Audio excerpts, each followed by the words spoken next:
I have this empty shelf. I'll put a picture up on the screen now about it, where I would really like some books to be. And I'm a huge fan of Magic the Gathering, so I figured why not try and learn some bookbinding and bind some of the lore books. That's what we're going to do this video. We are going to try and learn to do bookbinding, and we're going to work from the Dominaria United. And we're starting out from a PDF with the text all the way up until a finished leatherbound book. It's going to be fun, and stick around to see it. I'm going to explain all the steps I'm going to do, and we are also going to, try and learn it. There's going to be a lot of mistakes throughout the way, but I think it's going to be fun. I think it's going to be interesting, and hopefully you're going to find it entertaining. So, without further ado, let's get to it. So I'm actually not sure about the rules for combining these articles. So I won't be showing how I did it, but let's start here. But I will quickly go through how the book will be looking on the inside based on the PDF. For the main story, the first page will look like this. Pretty simple. The name of the set, the author, of course, we gotta credit the author, and the set logo. And the set logo is beautifully hand drawn by my girlfriend. That is, I love it. I think it's so cool. That's kind of how the front of the story, sorry about that. The chapter begins just with chapter 1, the name, and then it does exactly what the rest of the articles do. Like chapter 1 here starts with the picture, it could also start with text.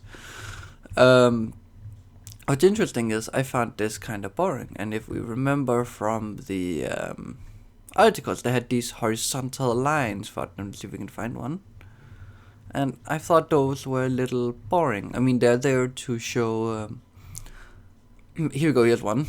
They're there to show like time skip, character shift, or scene shift, or something like that. But I thought just having one straight line like this would be boring. So I had my wonderful girlfriend, again, make a custom LaTeX command to add in 2 horizontal lines in the set logo. So this is going to pop up everywhere. And if we then scroll down pretty far. Do we know it? Then we're probably getting close. Because what I really... There we go. So for a side story, it'll say the set, then it'll say it's a side story, then the name of the side story, and then of course the author of said side story, and then the set logo again. And then we follow the same as before, pictures, text, horizontal lines with the set logo, all that stuff. But I just want to go through how this looks. But to print it, it ended up looking like this. So page 1 and page 16 is on the same. This is called a signature. 2 and 15 will be printed on the back, and so on and so forth. Let's get to the physical book and see how it gets.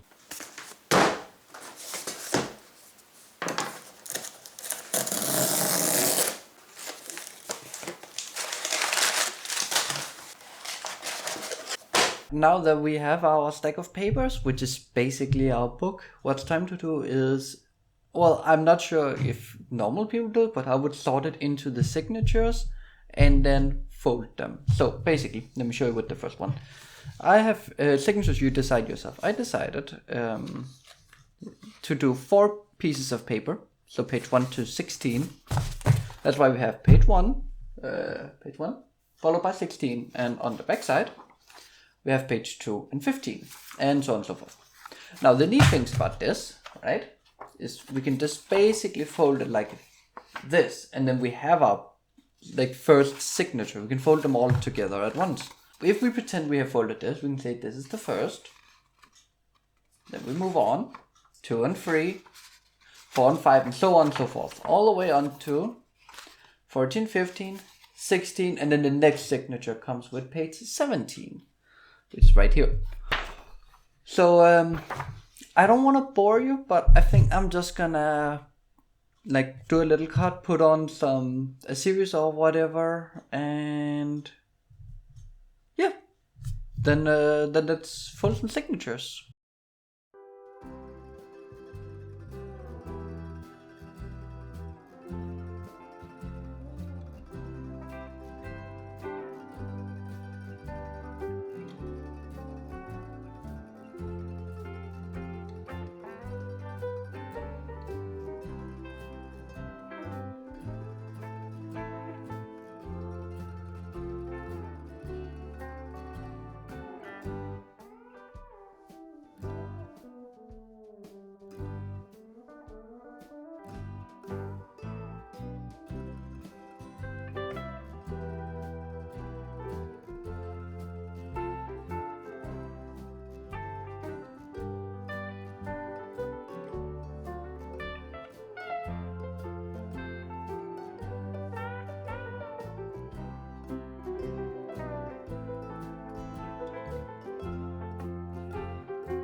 20 minutes or an episode of Naruto Shippuden later, and I have folded all of it, and it turned out to be 20 signatures if you count it.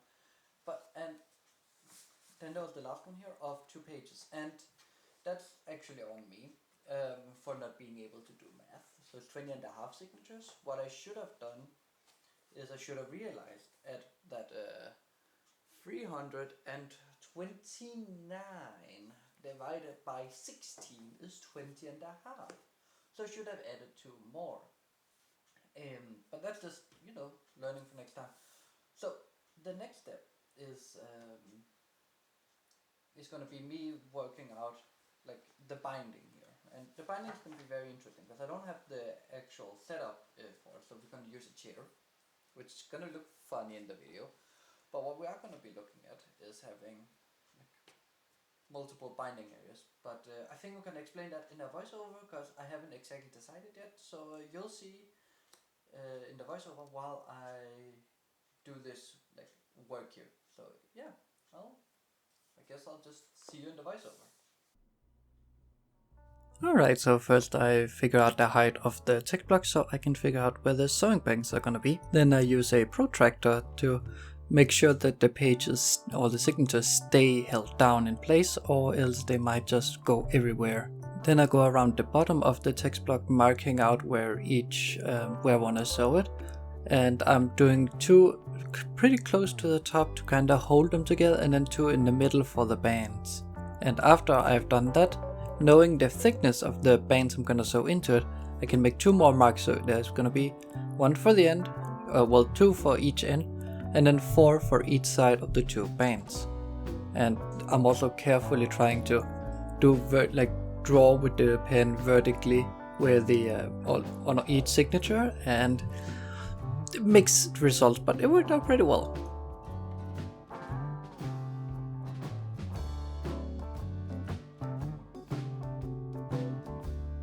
After having marked where I'm gonna sew the signatures together, I then take a little punch and I punch a hole in each signature where the markings are, and I go through every single signature for that, and that's gonna be 20 signatures or something like that, and then 6 holes per signature, so quite a few holes.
When sewing the signatures together, all I do is just going in through one end and then in, out, all the way up to the end, then grabbing the next signature and going in, out, in, out, in, out. And when I reach the end, I tie a little, back in the same end as I started. I tie a little knot and therefore they kind of fit together. And then when I pick up the third one and I go all the way up to that end, right as it comes up before starting on the fourth signature, I then go back down under where the two other signatures were combined and pulls the thread through, so it kinda locks it in. I hope it makes sense for the video, or else we'll have to either do a video on it, or there's like a bajillion videos on YouTube about it, but that's kinda the gist of it.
finished up sewing the pages. The camera died halfway through, but it also just got a little repetitive. So, talking about it, it's not everywhere when looking at it that it got equally good, but I do actually think it's probably the best sewing I've done before. So technically now we have a functional book. Yeah! Alright, so yeah, I just want to show you this. I'm gonna do a quick cut because I forgot to get another book, because we're gonna talk about detailing on here and here, and like what we're gonna be doing. We're gonna do, I can imagine to say, we're gonna do a head and tail band. So let me just quickly grab another book to show what that is and why it's there, and then we'll get to it. Alrighty then, so I just grabbed my Danish copy of Harry Potter and the Order of the Phoenix, because if you look right here, you can see this is a headband, and this colored thing here is a tailband. So the idea is when it is, can we zoom it out? Okay, we're just gonna change the camera. There you go. When the book is standing on the bookshelf and you want to grab it, you can do it like this. But to protect the book, the tailband and headband is to grab into. On this book specifically, it's more of a aesthetic choice than actual thing. But it is so you can do this and so you don't ruin the text block. Because right now, if we took this one here, we would do it in the papers, and that's not good for the paper. Also, yeah, that's kind of why. So we're gonna do that, and we are also gonna at the same time be adding a bookmark. But I'll talk more about that in the voiceover for how we're gonna be doing this. Alright, so a quick little update on the book. I have made these here with some craft paper and a cord of leather, and then I just glued it on.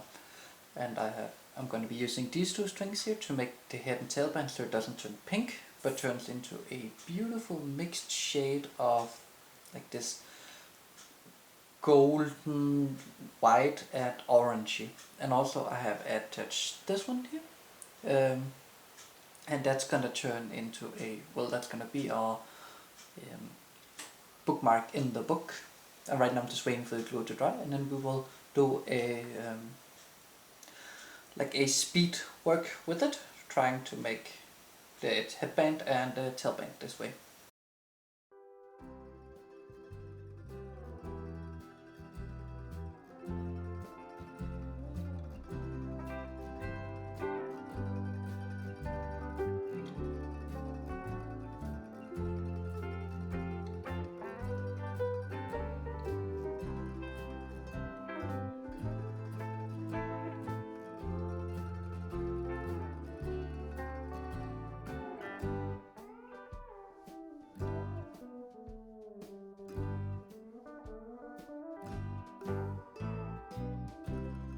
In order to strengthen the back of the spine of the book, I add a glue, put on a lot of glue, and then a cloth that I'm gonna press down really tightly, and this allows for a more flexible back that does not ruin the signature, since it's kept together.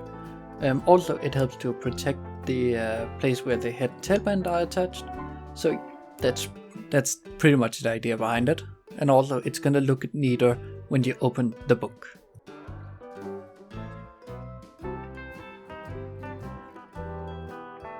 To have something for the leather to attach to, I make these cardboard cutouts of the text block itself.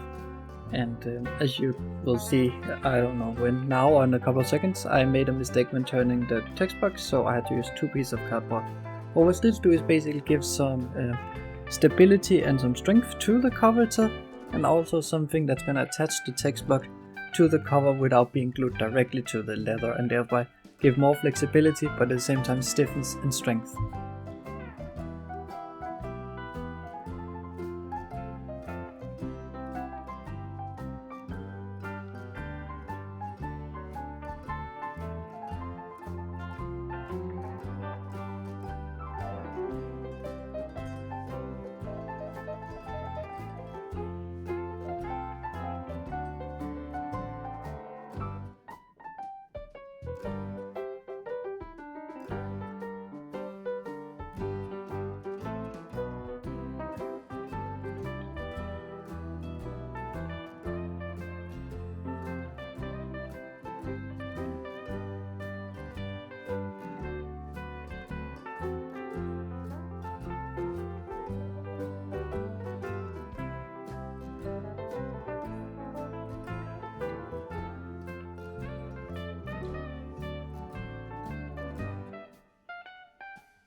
The leather we're going to be using is some 1 to 1.2 millimeter thick leather. I'm not sure what cut it is from, and it's natural color because we will be dyeing and silver treating it ourselves.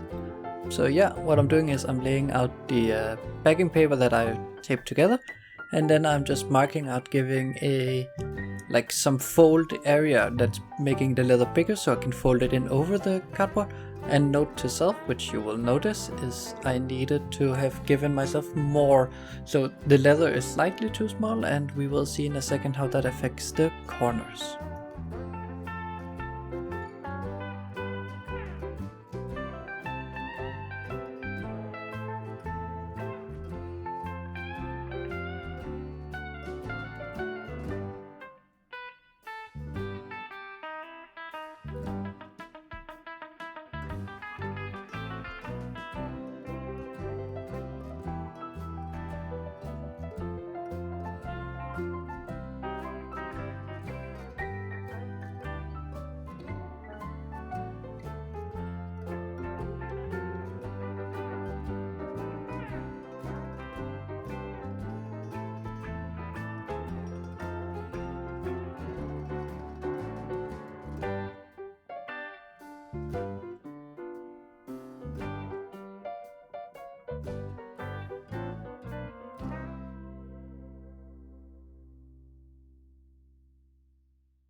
So we have now completed the cover here, or at least the shape of it, and it closes really nicely. And if we take our text block and just slide it in quickly, what we are left with is what's pretty much gonna be the book.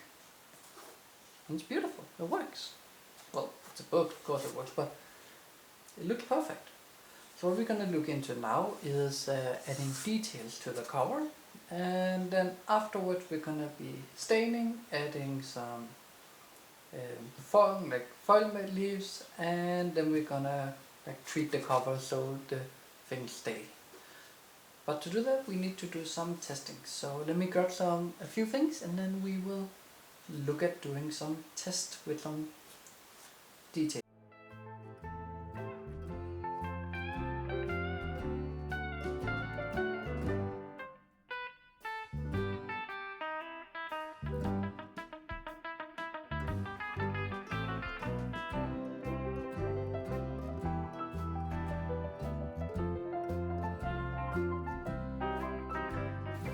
So I did try and do a little cleaning of the first version here, and as you can see it looks horrible. Then I tried using, instead of squeezing it on the books, I tried using a hammer, and it looks way better. Now the problem is, these lines here, I was planning on adding gold leaf to them, and as you can see they are way too thin for that. So I went ahead and printed, and of course it's right over here. Oh. And printed this one. Let's see if we can have it. There we go. As you can see, it's way thicker in the details, and we're going to be testing that on this piece of leather, and we're going to be doing it with water and a hammer. So we're going to first wet the leather, and I'm going to take the hammer, and I'm just gonna, let me just get this in frame. There we go. I'm just gonna gently tap tap tap tap, and then we'll see how it looks, and hopefully it should be big enough for either some cleaning with this one here, or just perfect as it is for gold leafing. So I'm going to do that off camera because it's very noisy, and the more interesting thing is the result.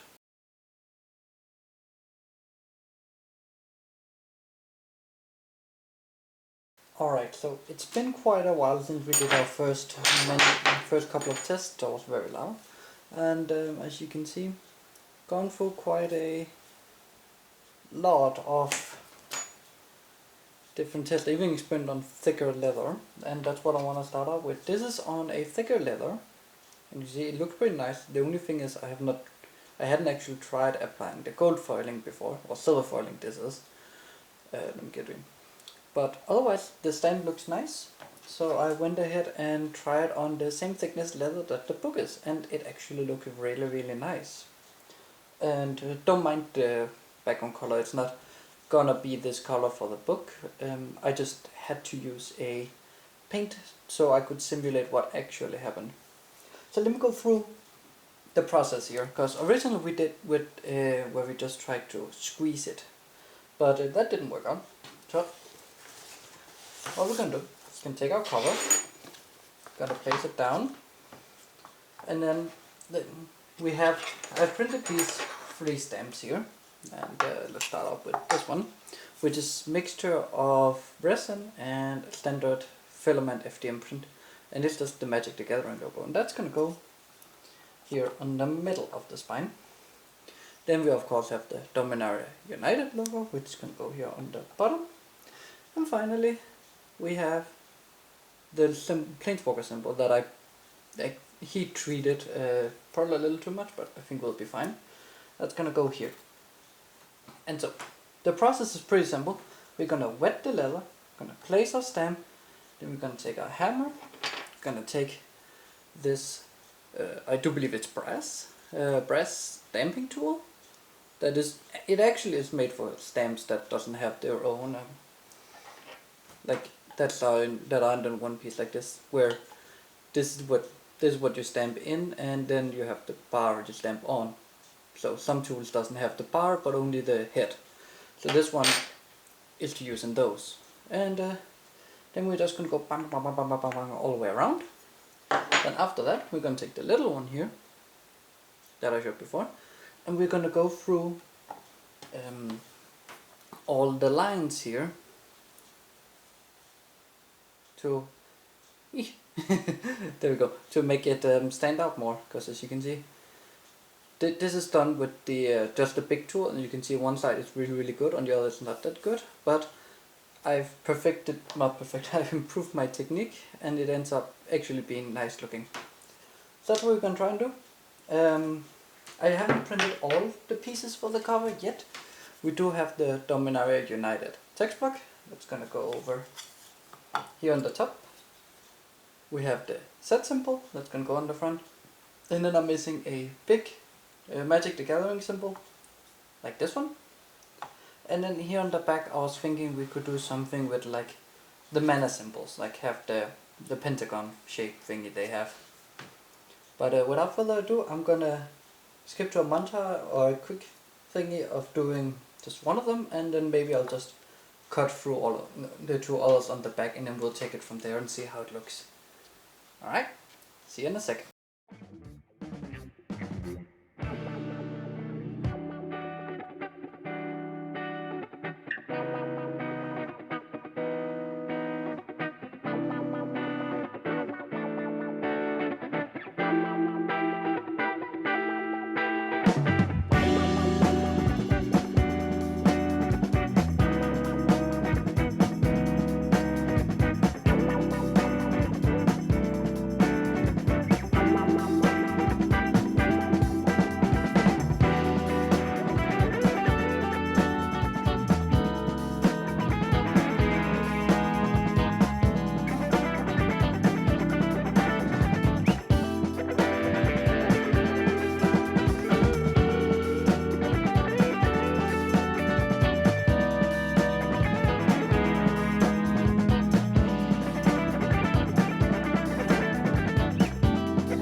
I figured we were gonna have a little bit of an update on what's going on here. So let's take a look here at the back, and it is absolutely beautiful. I love it. And in case you haven't noticed, I turned this symbol, the Princework symbol, upside down. And that was because when I was working on it, I was like, oh, I'll flip the book over because then it'll fit easier to work with. But yeah, then I forgot to turn this one the right way. Oops. Let me just turn down this a little bit. There we go. This should be better. Alright. But the Magic Gathering logo here, I think it turned out fine. As you can see, it did move a little, so it's kind of hard to read the gatherings. I don't know how it's going to look when it's all foiled up, but I think the Magic's part itself, now that the leather has dried up and everything, it looks really good. Now, about that, so I used a resin print for that, and it completely cracked. Now, I don't think it's unusable actually. I actually think it's perfectly fine to use. But it's kinda, I mean, I kinda knew what's gonna happen. I just didn't know if it was gonna be 1 or 2 because resin is very fragile. It's not very strong in impact. But yeah, this looks good. Look at this. So just imagine it like this, and then standing on a shelf with the symbol upside down. I probably also would have changed these, but on the other hand, I think it's good. I don't know. But yeah, let me know if actually. No, because then everything goes wrong. No. Because we want, when we lay the book down, we want the Magic Gathering to be turned red. So we have to do it like this. But yeah, let me know what you think. I think this is beautiful, and yeah, then we'll get to the front and the back, and then afterwards it's just dyeing it and foiling, and then we're nearly done. Whee! We have successfully printed, let me just, so I can see what I'm doing here. There we go. So we have successfully printed all the pieces, and for this mine we did the Magic the Gathering one, which the resin printed piece, I have no idea where it is, but we also use these two, so we don't need those anymore. For the front side, why did I print 2 of these? Because I only needed 1.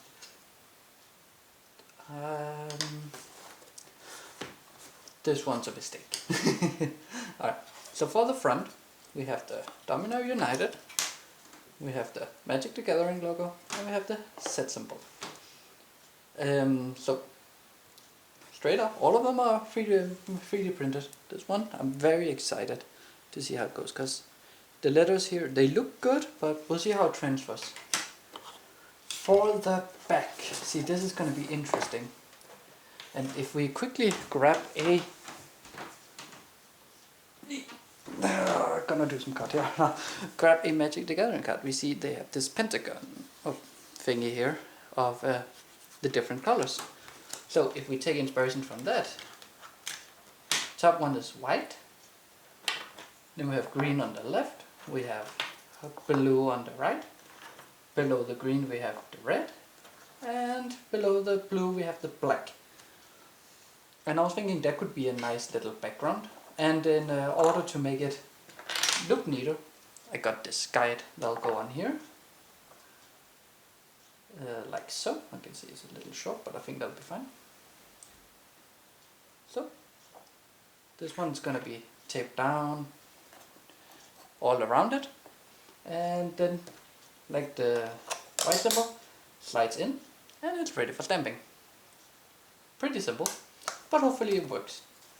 So what I'm going to do now is I'm going to do a cut, because I'm just going to be stamping out both the front and the back, and then we'll take a look when that's done, and then we're only missing coloring, foiling, and actually attaching our text block to the cover. Now we have completed the cover, well, at least the stamping of the cover. We have the front here, which, let me see if I can make this work. We have the Magic the Gathering, the set logo, and the set name. We have the back with the set logo, the Magic the Gathering, and the upside down Planeswalker logo. And on the back we have the 5 mana symbols. And that's kind of what I wanted on this one. I think it's absolutely perfect. I think it's absolutely gorgeous. So next step will be dyeing it in a color. And I made a little color sample here. So first here we have, I don't know well it's going to show up on camera, but we have the black. Then we'll go into a Bordeaux, which looks black in this. And finally a grey, which also almost looks black. But I'm going to go with the Bordeaux. Just going to take, let's see if I can, is it this one? That was the grey. That was brown. Then there's the third one I have, have ready here. Take the Bordeaux. Put it on the sponge. Go. So I think I'm going to do that in a kind of like a sped up way, and then we'll see how it goes.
Alright, the book cover is almost done. It's colored up, as you can see. It's very difficult to see all the details, but I think it turned out just absolutely beautiful.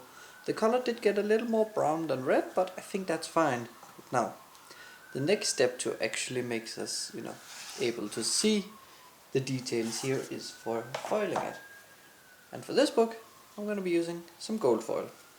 And gonna apply some just some standard glue.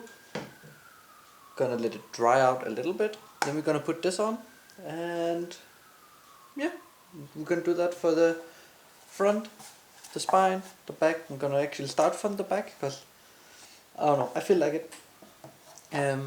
So let's cut to a time lapse of doing that.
The final thing we're going to be doing to the text block is adding the end sheets, which are in this case red cardstock, because I thought the red would look really nicely.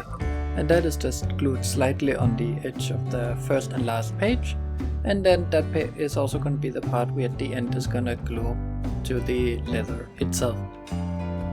Problem is though, I did too much glue, so the very last page is kinda hard to read, but we will see how that turns out at the end. But otherwise, I love the red color.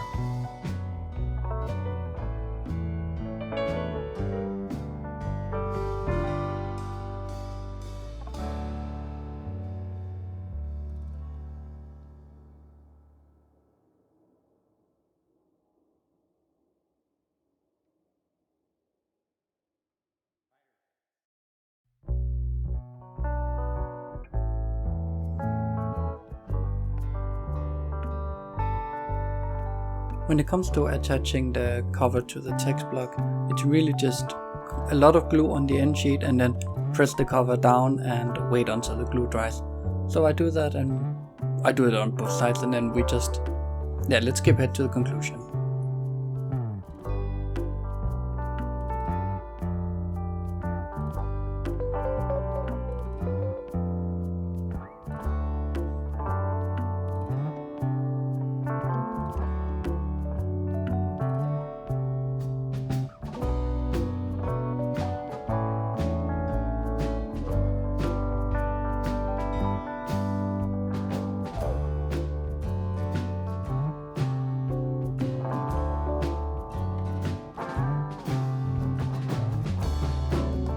Alright, so we've finished the book. I just quickly skipped through the gluing of this because it's kind of boring, but as you can see, we have it. The book can open. So, looking at it, it's not perfect, but it's my very first time trying this, so I'm really happy with how it looked. And I think it turned out beautiful. It is readable, except for the very first page. Right. Actually, this is readable. It's the very last page. That's not. Well, it is, but it's not that good. So, but I think that's okay. Now there's only one thing to do, and that is to get it on the shelf, because there was an empty, and I have some tests I want to do before working on the next one. There are hints throughout the video for what the next Magic the Gathering book's gonna be. So yeah, leave a comment what you think of the book design and what you think the next Magic book's gonna be. Yeah, that's it. Let's take a look at the shelf as the final thing.